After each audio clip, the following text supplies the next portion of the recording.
That the president is going to attend the dignified transfer for these families.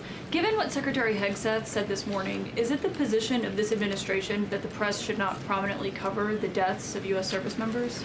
No, it's the position of this administration that the press in this room and the press across the country should accurately report on the success of Operation Epic Fury and the damage it is doing to the rogue Iranian regime that has threatened the lives of every single American in this room. If the Iranian regime had their choice, they would kill every single person in this room. And so we can all be very grateful that we have an administration and that we have men and women in our armed forces who are willing to sacrifice their own lives for the rest of us in this room and for every American across the country and for every troop that is based in the Middle East. That's what these... Secretary Hegseth was complaining that it was front page news about these 6 service members who were killed. That's not what the Secretary said, Caitlin, and that's not what the Secretary meant, and you know it. You know you are being disingenuous. There is not...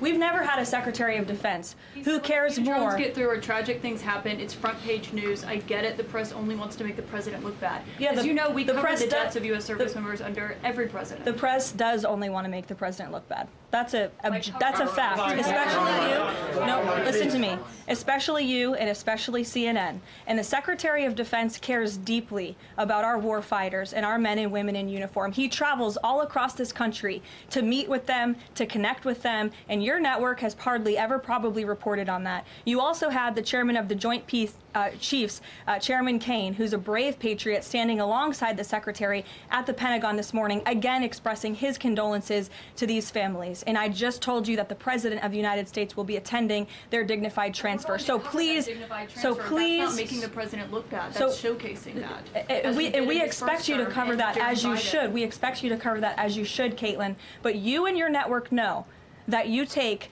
every single thing this administration says and tries to use it to make the president look bad. That is an objectable fact. I don't think covering troop deaths is trying to make if you're trying to argue right now that CNN's overwhelming coverage is not negative of President Donald Trump, I think the American people would tend to agree, and your ratings would tend to disagree with that as well.